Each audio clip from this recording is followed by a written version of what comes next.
spokesperson for Prince Harry and his wife, Meghan Markle, say the couple and Meghan's mother were all involved in a near catastrophic car chase after being followed by paparazzi for over 2 hours after a charity event in New York City. Quote, this relentless pursuit lasting over 2 hours resulted in multiple near collisions involving other drivers on the road, pedestrians, and 2 NYPD officers. Some commentators online are calling foul on the Sussex's story.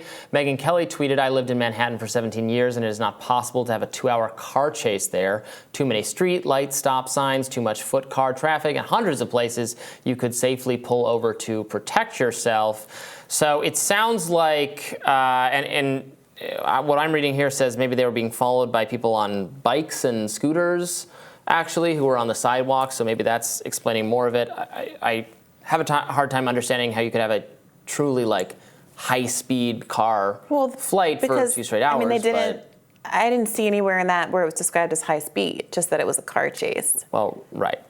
Well, they're saying the statement saying there's numerous near-fatal collisions suggests some dangerous speeds or something like that, or trying to speed away from the dangerous driving. But I agree with Megyn Kelly. Obviously, you can only get going so fast in New York, and despite that, there are plenty of car accidents in New York every day. And look, I understand, obviously, Harry, because of his family history, might have a particular fear or trauma or aversion associated with that. His mother was killed in a car accident, chased by paparazzis when he was a kid. Right. So, and he has expressed concern about that before and why that, is particularly triggering for him as he is now married and has small children who are pursued very doggedly by the paparazzi like his mother was. And it was part of the decision to leave the UK and leave the royal family and come here and all of this kind of stuff. So, from a basic public safety perspective, Harry is not the first celebrity to complain about paparazzi. He's not the first to complain about invasive behaviors in urban areas where there was a high concentration of celebrities like New York and LA. And it seems perfectly plausible to me that they could have been followed for a period of time. I don't know what Megyn Kelly is imagining when she says there are plenty of places to pull over and be safe. If you're being followed, I think there's incentive to not get out of your car, not give them the picture that they're tracking you down for, to try to lose the paparazzi before you expose yourself to them in that way. And it's, I don't know, I understand that there's frustrations with the royals, generally speaking. I don't understand the attachment to there being a royal family and all of that. But this seems to be a pretty cut and dry public safety issue, and I hope that they are able to be safe. No one deserves to be in that kind of a situation. Yeah, he said, Prince Harry, paparazzi still harass people, but the harassment really exists more online now. Once the photographs are out and the story is then put next to it, then comes the social media harassment. So it seems to me, I think it was a desire to avoid pictures just being taken because they end up on social media and they don't like the nasty comments they get. Which, look, I understand that is an unpleasant experience. Everyone who goes through it, the level of vitriol online, so on and so forth, it is a little bit just the inevitable price of being a very famous, very wealthy person, as they both are. And I mean, they went out to a public event, and so people tried to take pictures of them. Like, that's something that's going to happen to them in their lives. They seem to really not like it, but do you think that is the way that it Harry is. in particular has a more sympathetic argument than most, given that he didn't exactly choose fame or a public-facing profession the way that some other people did, that he was born into it? Well, sure, but he was also born into tremendous wealth and privilege that he enjoyed and continues to enjoy. Despite his break from the family, he got some kind of settlement and financial arrangement to live very comfortably.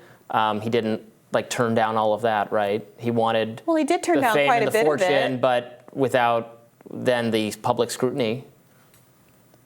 I mean, that's just not that bargain wasn't available. That seems to be what he wanted, but that's not not how it is.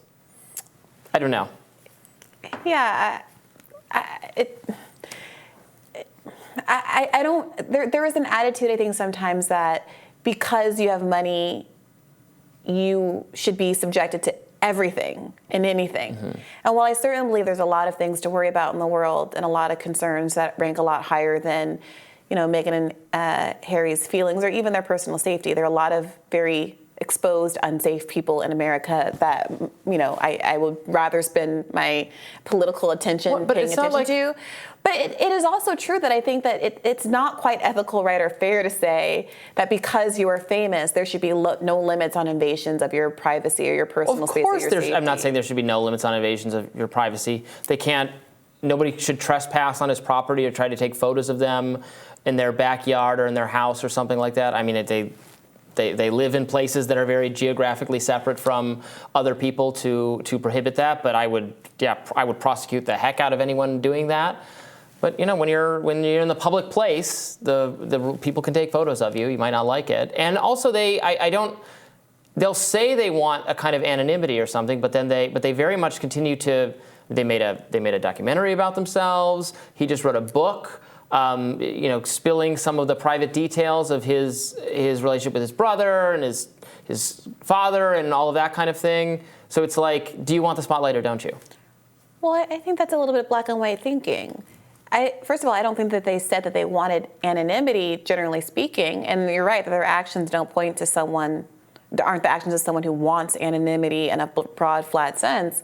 I think they want to be able to exist in a public sphere like most people do, and they go to work and they choose to expose themselves to other people, and then to have the opportunity to go home and be private during their private time.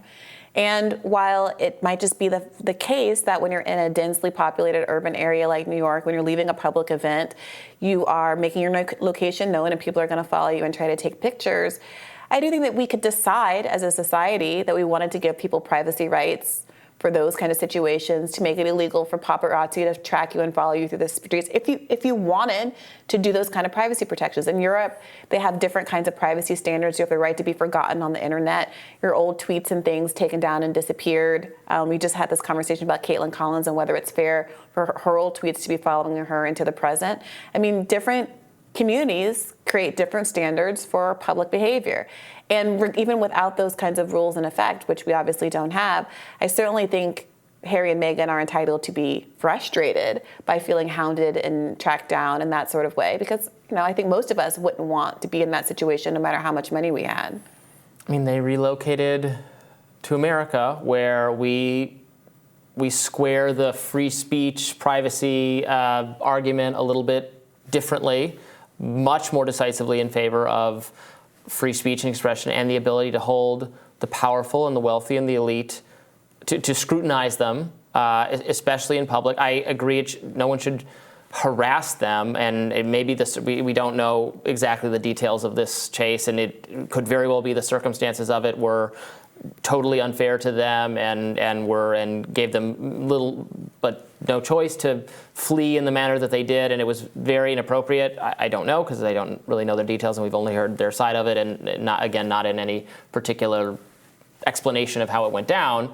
I don't think the elite and the powerful and the wealthy should have cameras shoved in their faces all the time, or people should stalk them or do any of those things. But I don't know what I'm getting at. It can feel, for some reason with them, it feels to me sometimes that they want something that just doesn't exist anymore, a level of privacy and a shield from public scrutiny that you could have had as a royal person in the Middle Ages, when you wouldn't have to run across any of the peasants because you just lived in your palace and no one would come to bother you because they couldn't get past the guards. Maybe, but again, there seems to be a really big gap between I live behind a moat and a castle wall and I don't want to have a camera shoved in my face. I bet Megyn Kelly, who I believe also lives in New York, would probably not want the level of scrutiny that Harry and Meghan have. I mean, in New York, there are a lot of famous people, and we generally know how to act right and not impose upon famous people when you see them in public. But if it's really about the nasty comments online, which they both suggested at various times, that you have even less shield from, and no one is shielded from that. Well, this breaking news is just about the car chase. So I do think that that's a line. I think that that's a line, and part of the story, part of why this is a story, is because you also have to acknowledge that there is a group of people that includes Megyn Kelly, that includes Piers Morgan, who have not just a casual indifference to these people and like, oh, rich people problems, moving on, but who seem to be... Wasn't Piers seems to Morgan target spurned by them. her on a date or something? Yes, he's been holding this grudge because she blew him off, apparently. I mean, she probably didn't even realize that he was making a serious romantic gesture for reasons.